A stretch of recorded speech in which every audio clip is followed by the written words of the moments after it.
नमस्कार दोस्तों, किस्से कहानियां में आपका स्वागत है। प्रस्तुत है हरिशंकर परसाई द्वारा लिखा गया व्यंग्य लेख जिंदगी और मौत का दस्तावेज। वसीयतनामा फरमाइशी। मेरे दुश्मनों, खुश होने में जल्दी मत करना। अभी वह शुभ क्षण नहीं आया कि मैं मरूं। मैं जानता हूं कि तुम एक अरसे से मेरी मृत्यु का शुभ समाचार सुनने को लालायित हो, पर फिलहाल मैं तुम्हें निराश कर रहा हूं। इंतजार करो, किसी दिन सचमुच मरकर तुम पर मेहरबानी करूंगा। दयालु आदमी हूं, कोशिश करूंगा कि जितनी जल्दी हो सके तुम्हारी मनोकामना पूरी करूं। तुम धीरज से प्रार्थना किए जाओ। और मेरे दोस्तों, रोने की जल्दी मत करो, अभी मेहनत से रोने की तैयारियां करो।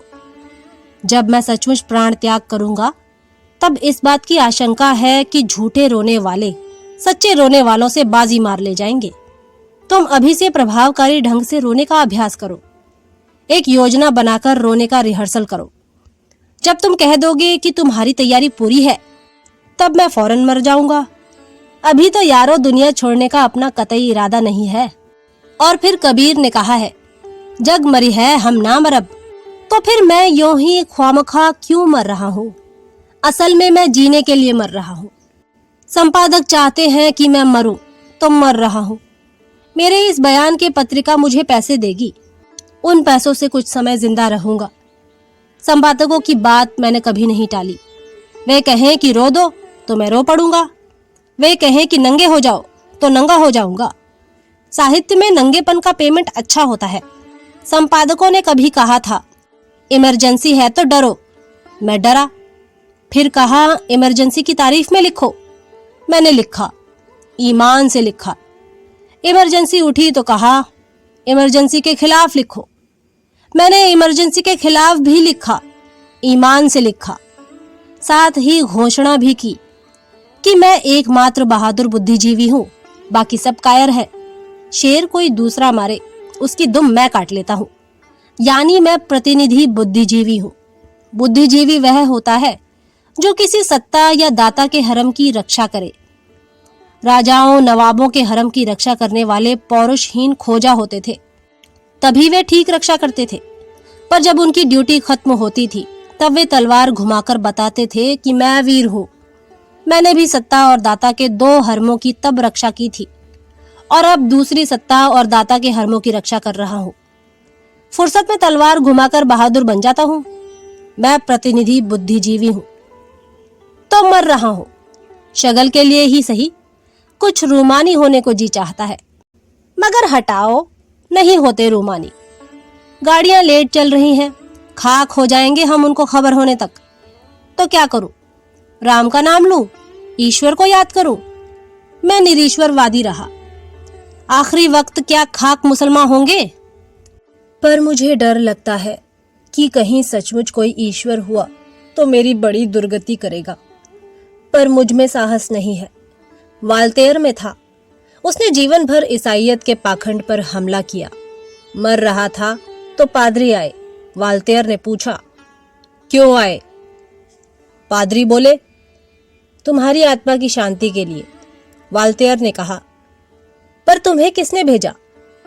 पादरी बोले, ईश्वर ने। वाल्तेयर ने उस हालत में भी कहा, अच्छा, तो ईश्वर का पत्र दिखाओ। नहीं, ऐसा अपने से नहीं बनेगा। ना कबीर सरीखा बनेगा कि रहे काशी में और मरने गए मगहर, जहां मरने से नरक मिलता है। मैं तो कहता हूं, ईश्वर, अगर तू नहीं है तो कोई बात नहीं, पर अगर तू है तो हे मालिक, माई बाप, मुझे माफ करना। मैं तुझे नहीं पहचानता था। मेरी कमजोरी है। मैं अपने एरिया के थानेदार को भी नहीं पहचानता था। पर ईश्वर होता भी तो क्या होता? कष्ट भोगते भोगते तो जिंदगी कटी। जिंदगी अपनी जब इस दौर से गुजरी गालिब, हम भी क्या याद करेंगे कि खुदा रखते थे। घड़ी रखता था, पेन रखता था, चश्मा रखता था, बस खुदा ही नहीं रखता था, क्योंकि उसे रखने की जगह मेरे पास नहीं थी। मस्जिद का खुदा तो पब्लिक सेक्टर का होता है। प्राइवेट खुदा दिल की तिजोरी में रखा जाता है, मगर और चीजों के कारण दिल में जगह नहीं बची थी। इस कबाड़ खाने में खुदा को तकलीफ होती। और फिर खुदा के रखने से फायदा भी क्या होता, मैं कुकर्मी तो रहा नहीं।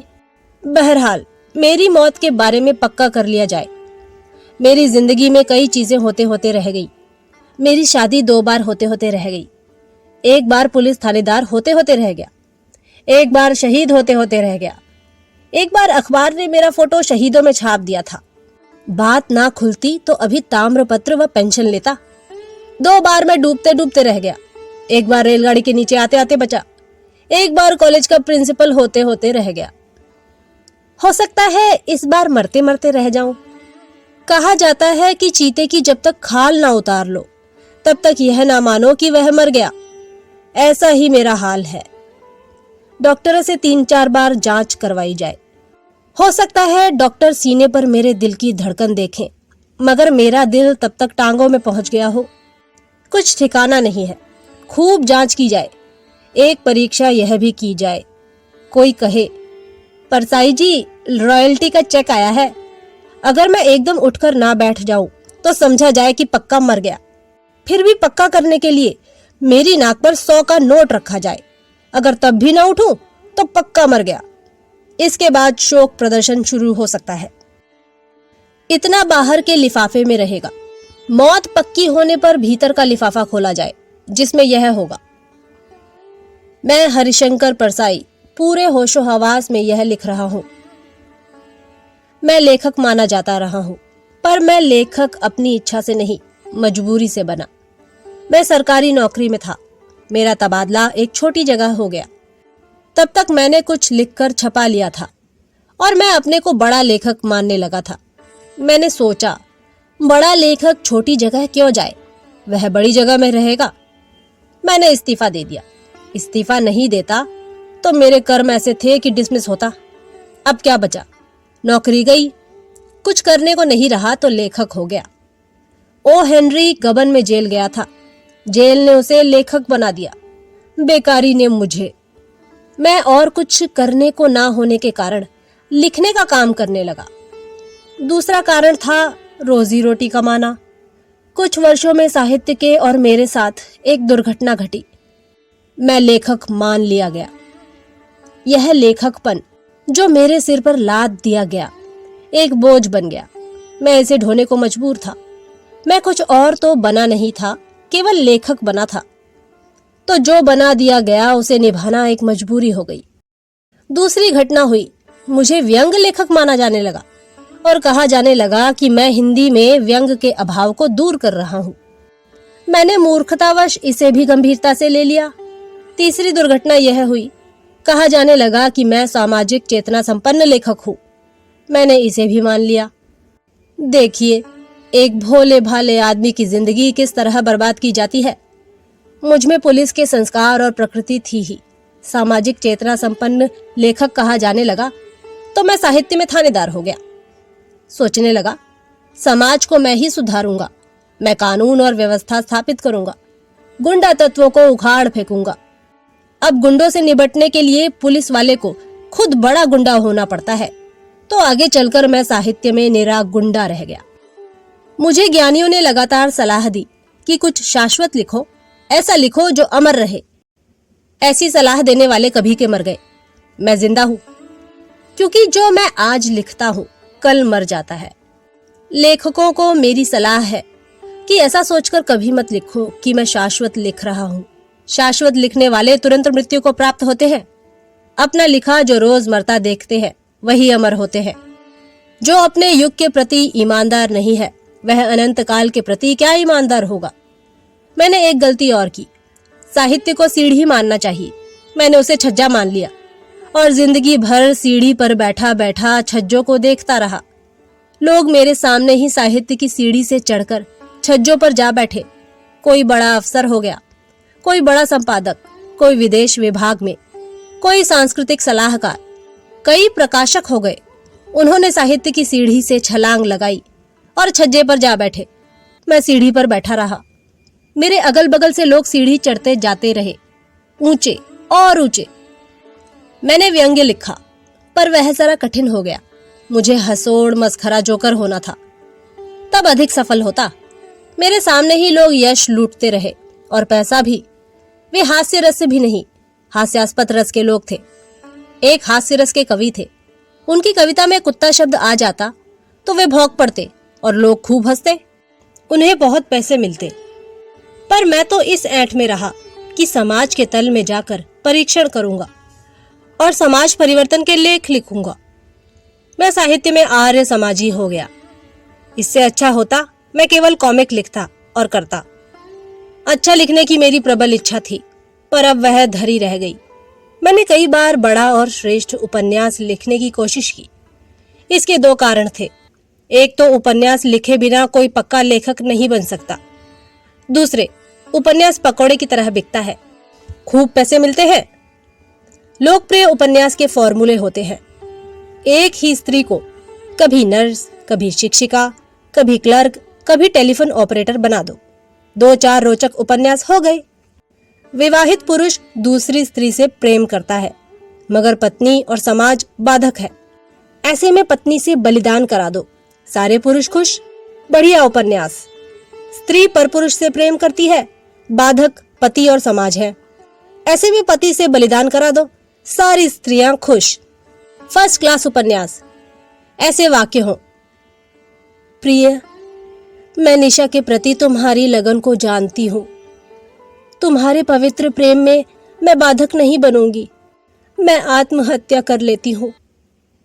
या फिर, प्रिय, नरेश के प्रति तुम्हारे अंतर के भाव मैं समझता हूँ। पवित्र प्रेम से प्रेरित 2 व्यक्तियों के रास्ते में मैं नहीं आना चाहता। मैं आत्महत्या कर लेता हूँ। बढ़िया कथा। मैंने उपन्यास लिखने की कोशिश की, पर मेरे प्रेमी प्रेमिका एक बार बिछुड़ते तो उनके मिलन का संयोग ही मैं नहीं बना पाता। मैंने 5 उपन्यास आरंभ किए, पर आगे नहीं बढ़ा पाया। चाहता हूं इन अंशों का संग्रह छप जाए। शीर्षक हो, 5 असफल उपन्यासों का आरंभ। अब जब वह तय ही हो गया तो मरणोपरांत क्या होना है इसकी हिदायतें देनी चाहिए। पहली बात तो यह है कि मेरी मृत्यु के कारणों की जांच होनी चाहिए। यह जांच होनी चाहिए कि क्या मेरा इलाज ठीक हुआ। ऐसा मैं इसलिए चाहता हूं कि कुछ समय तक अखबारों में मेरा नाम चलता रहे। विवादास्पद मृत्यु यश फैलाती है। मैं मामूली मौत मरना भी नहीं चाहता था। डॉक्टर मुझे माफ करे, मैं यश लोलुप हूँ। मेरे बारे में अखबारों में क्या छपे यह मैं खुद तैयार करके रखे जा रहा हूँ। मुझे किसी पर भरोसा नहीं। ये लेख दूसरों के नाम से छापे जाए।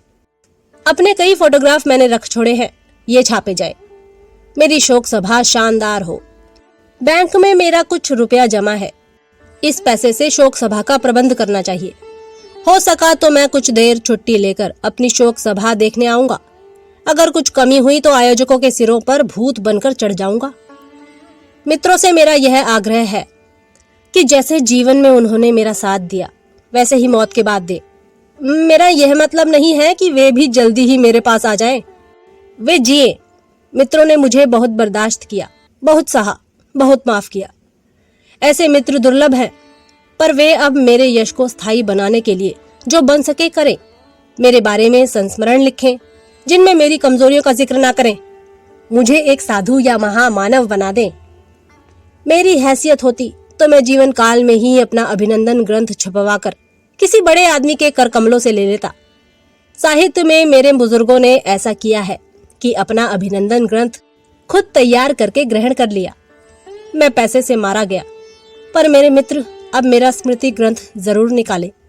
इसके लिए वे चंदा करें और 33% खा जाएं। यदि वे चंदा नहीं खाएंगे तो मेरी आत्मा को पीड़ा होगी। मैंने खुद कई बार चंदा किया था और कमीशन खाया था। इससे चंदे की पवित्रता बनी रही। पंडित नेहरू ने अपनी वसीयत में गंगा की कवित्मय महिमा गाई थी और लिखा था कि मेरी अस्थियां प्रयाग गंगा जी में विसर्जित की जाएं। मैं गंगा में डर और ठंड के मारे कभी नहीं नहाया। नर्मदा तो मेरे पास ही है, उसमें भी नहीं नहाया। बचपन में मैं नर्मदा में डूबते डूबते बच गया था। तभी से मुझे पवित्र नदियों से घृणा हो गई। यूं भी मैं बहुत कम नहाया। ज्यादा नहाने से प्रतिभा कम हो जाती है। जिस घर में मैं रहा उसके पास एक गंदा नाला है, ओमती। यह नाला सारे शहर की गंदगी और गंदा पानी लेकर बहता है। बरसात में यह नाला मेरी सीढ़ियों तक आ जाता है और मैला उस पर उतराता है। इसे पार करके सड़क तक जाने में नरक का अनुभव हो जाता है। यह नाला मच्छर भी मुझे सप्लाई करता रहा है। इस नाले से मेरा आत्मिक संबंध रहा है। मेरी अस्थियां इसी नाले में विसर्जित की जाएं। मेरा स्मारक जरूर बनवाया जाए, पर इसका डिजाइन साधारण नहीं होना चाहिए। गालिब की याद में जो गालिब अकादमी बनी है, उसका बाथरूम भी अगर उसे रहने को मिल जाता तो वह निहाल हो जाता। ऐसा विरोधाभास नहीं होना चाहिए। मैं जिंदगी भर जिस मकान में रहा, वह बरसात में इतना टपकता था कि सोने के लिए कोना ढूंढना पड़ता था। मेरा स्मारक भी ऐसा ही बने। उसकी छत ऐसी हो कि बरसात में पानी भीतर आए। उसकी कभी पुताई और मरम्मत ना की जाए। इस स्मारक के अहाते में बबूल के झाड़ लगाए जाए, रात रानी वगैरह के पौधे लगाए गए तो मेरी आत्मा को शांति नहीं मिलेगी। मैंने जिंदगी भर बबूल और भटक कटैया पसंद की थी। मेरी कोई संतान नहीं है क्योंकि उनकी माँ ही नहीं थी। कहीं कोई बेटा बेटी हो तो मैं उनका उल्लेख करके पतिव्रताओं को संकट में नहीं डालना चाहता। मेरे वारिस मेरे भांजे भांजी होंगे। इनमें रॉयल्टी को लेकर झगड़ा ना हो, इसलिए मेरे मरने के बाद मेरी पुस्तकें कभी न छापी जाए। मैं नहीं चाहता कि ऐसा कुत्सित, ध्वंसकारी, नकारात्मक साहित्य लोग पढ़े और बिगड़े। मेरा यश मेरे लिखे हुए से बना नहीं रहेगा, इसलिए जिससे मेरा यश बना रहे वह रहस्य खोल रहा हूँ। यह रहस्य मैंने अभी तक नहीं खोला, पर अब मरते वक्त झूठ नहीं बोलूंगा। लोग इस पर विश्वास करें। वह रहस्य है, मोहन राकेश और फणीश्वर नाथ रेणु के नाम से मैं ही लिखता था। ये दोनों उपनाम थे। और क्या कहूँ, कुछ लोग मेरे लिए रोने के मूड में होंगे। वे आंसू बर्बाद ना करें, किसी और के लिए बचाकर रखें। गालिबे खस्ता के बगैर कौन से काम बंद है? गालिबे खस्ता के बगैर कौन से काम बंद है? रोइए जार जार क्यों, कीजिए हाय हाय क्यों। तो दोस्तों, ये था हरिशंकर परसाई द्वारा लिखा गया व्यंग्य लेख जिंदगी और मौत का दस्तावेज।